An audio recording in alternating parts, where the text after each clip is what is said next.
Well, as we heard from Coleman Shack a bit earlier on, it's going to be interesting how Wimmera football reacts to the week off, or could it be longer than a week off? I guess no one knows that, hoping and praying that they get this shutdown or lockdown under control very quickly and get back to normal conditions. Scotty Stewart's from the Warwick Herald with me, and he joins me to talk about the games last week and where we might be going in the next few weeks.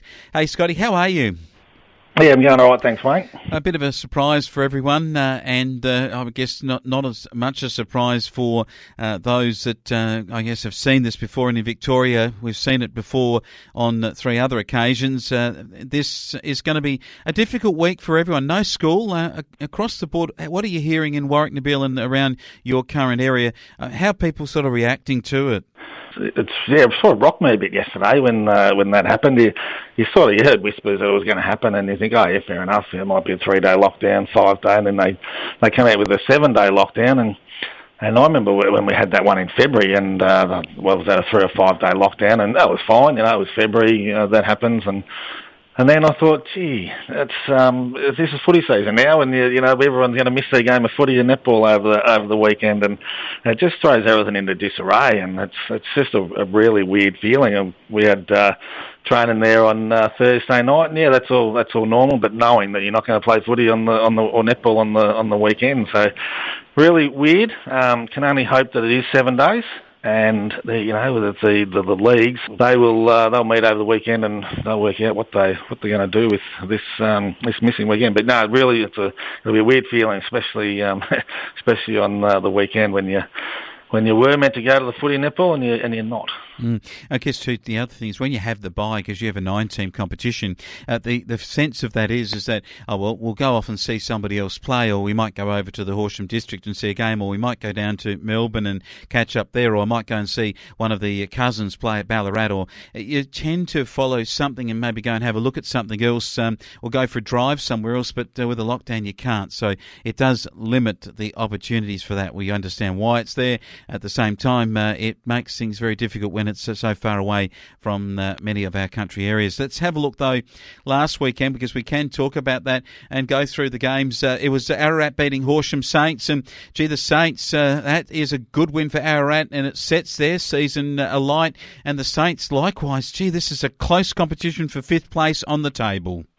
Yeah, it really does set that up, doesn't it? With those looking at the ladder now, and you've got 3 teams all sitting on 12 points, and that's going to be a battle within its own within its own right. And with our league, we've got our top 4, and they're all on the same points. They're belting away at that. But yeah, that spot for 5th is well and truly up for grabs. And that game last weekend down at Alexandra Oval must have been a real tight affair. Not much separated them all day, and Ararat, they've done pretty well there to hang on to get the 7 points. And big fella up forward, kicking 6 goals, a bit of a difference between the 2 sides. So, but yeah, that was a really important win for Ararat, and maybe not so much on the lost side for the Saints. Yeah, Taylor with 6, as you said. Martin and McRae and O'Byrne a couple each for the Saints. Rees and Klein and McRae played well for the Saints, while Shea, Taylor and Griffin named in the better players for Ararat. And you're quite right, it's 4 sides fighting over 3 positions for a top 3, and then 3 sides are then still fighting to make that 5th place up.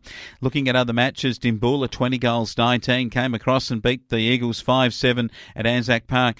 The theory about this is that the Eagles, the young brigade, certainly have improved, but they were no match for Dimboola, who have recruited some absolute quality in this Roos outfit. Yeah, for sure. And we'd heard about the recruits at Dimmy, and I think we've been speaking about Dimmy for a few weeks now, and I got to see it firsthand last weekend. And yeah, there's some pretty handy recruits there, and they all shone. You'll read out some names there in a minute with goal kickers and best players, and they're all in the top 3 of both of those categories. But yeah, really good players. Some good small forwards. Another fellow who's that Dylan Tarkson. He's a big fellow who sort of controls things pretty well, and beautiful day. It was perfect sunshine, and they were really keen to play. And the Eagles, they battled hard. They're still undermanned. They lost a couple more players through injury last week, but passengers in that last quarter. But Dimboola are very impressive, and they're going to be pushing hard for that top 3 berth. They will be. Lant with 5 and Tarkson with 4, Georgeson with 3, and Lant Cree, the other Lant boy, the 2 Lant boys in the better players, Pollock, Tarkson, as you said, very, very big body player, and O'Neill. Whilst Dane Stewart a couple, Wilson, Watts, the 2 Watts boys scored, and Sobey, Powell, Stewart, Morrow, Boyle and Wilson were the better players on the day. I noticed in the reserve grade you got close to Dimmy, and I reckon a credible performance from your 2s. Yeah, it was. It was a bit of a not a shock, but they put up a really good effort the seconds last weekend. Dimmy's they're top 5 material, and they will be at the end of the year. So I think pretty much in close to that last quarter, the scores were pretty level. And Dimmy, they just got those 3 goals in the last quarter where the Eagles kicked 2, and that proved a bit of difference. But yeah, it was a really good effort by the 2s, and I'll take a fair bit out of that one.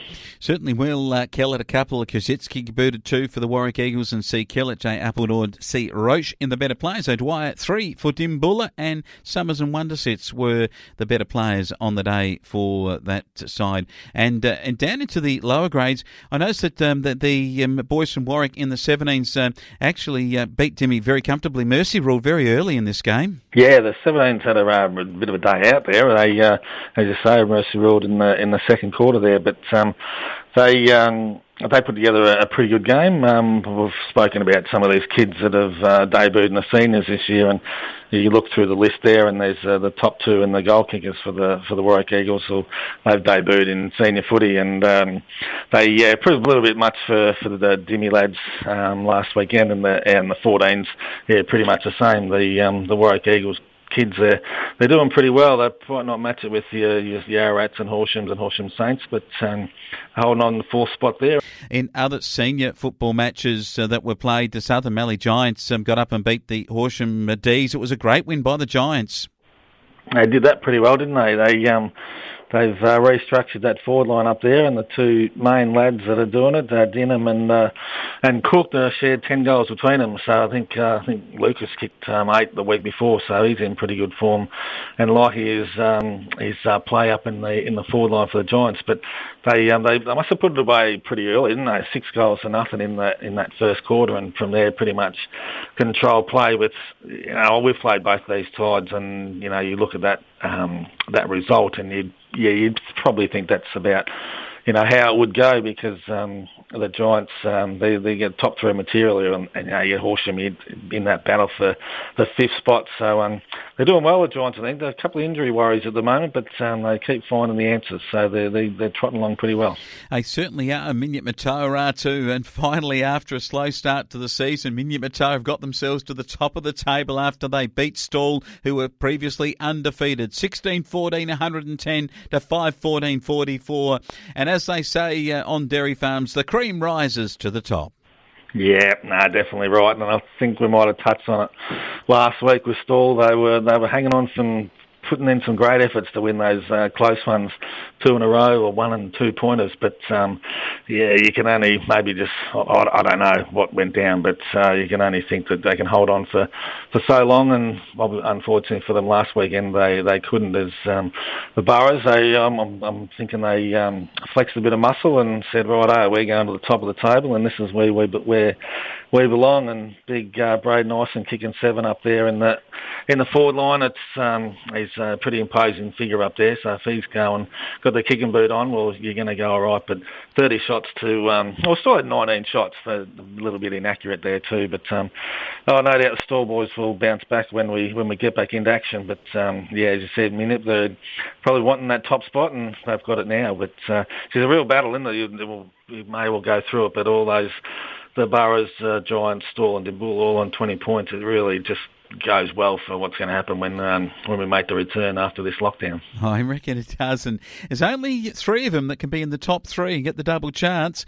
So one of those is going to miss out at some point, and the ramifications after we get back after what we're going to call the COVID bye will be very interesting. Hopefully we are back playing. How that looks is going to be anyone's guess. I know round 7, if you're maybe facing the game and you were getting this particular bye round cancelled, just say, for instance, round 7, which we were to play over this weekend, doesn't play out at all, then I reckon the happiest group of people would be the Ararat Rats, because they get out of travelling up to nil at about 6 o'clock in the morning to start their day for junior football, although Nil doesn't have a junior Colt side at the moment, but I reckon Ararat would be pretty happy.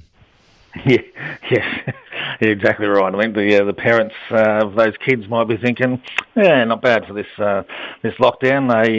The saves of travel. The kids miss out on a game of footy, obviously, but it's the longest trip that those 2 teams have to make, and it's funny, isn't it, how it falls on that weekend. It is interesting, though, what you say with the other teams. I know, like us, Warwick Eagles, we had a home game, so we probably, depending on what happens, we might miss out on that home game. And there's other one, Dimmy. I think we're going to like their chances against Giants this weekend. They may well miss out. They're going to miss out on that, obviously, and then Horsham, well, they think, we don't have to play Mini Matawa, so that's all right. But who knows what they're thinking? But everyone's going to miss out on a game of footy and a game of netball this weekend, and that's probably the worst part of it, isn't it? Scotty, it probably has ramifications for those that are on the catering committee at the Warwick Eagles, because they might have already ordered the pies. You're exactly right. Yep, pies were ordered, and you got your buns and your sausage rolls and all that canteen foodery was all on order, and you're exactly right. The local bakers would have been busy preparing all this stuff, and now the clubs can't get around to selling it, so it's a weird setup. The deep freeze is going to come in handy, I reckon, across some of our Wimmera competitions and a number of others too through Victoria. Scotty Stewart from the Warwick Herald talking to us, so we'll catch up with you next week. Yeah, no worries. Anyway.